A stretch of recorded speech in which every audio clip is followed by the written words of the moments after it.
Amannya nze Kansime 61. Nze nasigala kusomesa, abasigadde ne muwuliriza, abalina ennugu ne mugaana osharinga vidiyo, abawuliriza bye ŋŋamba ensi nga byamakulu vidiyo ne bagitambuza. Olwaleero njagala kwogera ku Kyagulanyi Ssentamu. Kyagulanyi Ssentamu omulaba ng'ani ggwe? Nze Kyagulanyi Ssentamu mulaba nga akavubuka akaali mu Bayibuli akato akaakeera ku makya ne katunulira ebigenda mu maaso, engeri Falaawo gye yali abonyaabonyamu abantu ba Isirayiri, ne katandika okulaba ekitali kituufu. Momenti eyo gye kaatunulirira ng'abaana ba Isirayiri nga babonaabona, nga tekamanyi byafaayo byako nti kandibanga ke kamu ku baana ba Misiri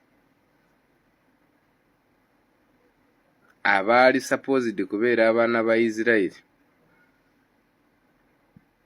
eyo gye bayita idea.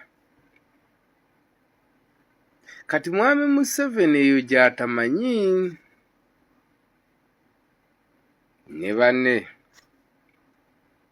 balwana Kyagulanyi Ssentamu ng'omuntu, NUP ng'ekibiina, naye ne beerabira nti NUP tekikyali Kyagulanyi Ssentamu, People Power tekikyali kibinja ky'abantu, wabula People Power kati njiri, idea. Ng'eyo idea kkiriza Gaana yasaasaana, yatambula, era nga yatandika n'omuntu omu eyalaba n'agamba nti nedda, wateekwa okubaawo ekikolebwa. Kyagulanyi Ssentamu abasinga bakyamulaba ng'akavubuka ak'omu ghetto, mwabalaba juzi Bafande Nalweyiso ng'asinziira n'amuyita akavubuka akeekyangira mu masekati g'abantu. Ye akyalaba Kyagulanyi Ssentamu nga Bobi Wine oli ow'omu ghetto. Awo omuntu alengerera ewala ate gw'oba wavaawo otunulira Kyagulanyi Ssentamu ng'omuntu ensi gw'ekkiririzamu nti asobola otwala obukulembeze. Otunulira Kyagulanyi Ssentamu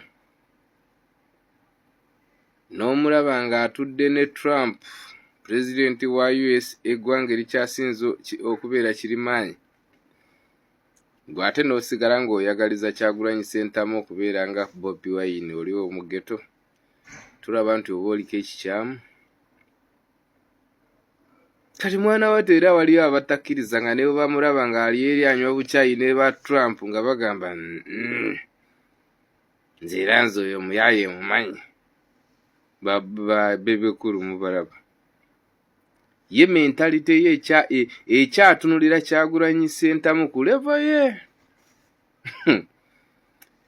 Omusajja maanyi yavaawo dda.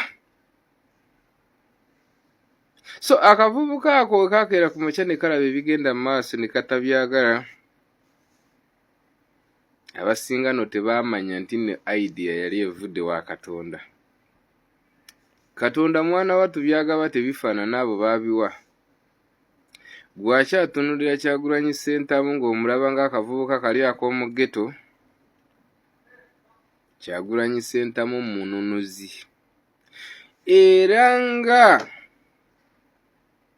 Musa we yakeera ku makya n'asituka mu ggwanga lya Isirayiri, akulidde mu famire ya Falaawo ne bamukuza nga mulangira, mwana wattu nabo tebakyagala, tebakikkiriza. Era bwe baawulira nti Musa yakulembera abaana kubatwala, bonna ne banyooma. Falaawo n'anyooma, omwana gwe neekuliza oyo sha, era enjala erabika emuluma.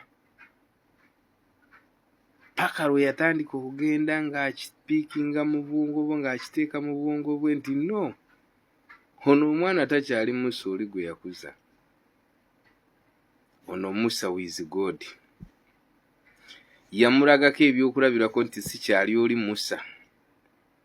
Byonna mu bimanyi ebyamagero bye baakola, kufuula nnyanja, kuleeta ebikere, kukola kikutta abaana ababiribiri, ng'era Falaawo ye asigala agamba nti nedda, ono akyali Musa oli. Mpulirayo abagamba kyawe yakulemberani. Njagala nkugambe ebigambo bino. Kyagulanyi Ssentamu ono emyaka gyaliko mwana wattu ne Pulezidenti Museveni gye yagirako mu buyinza.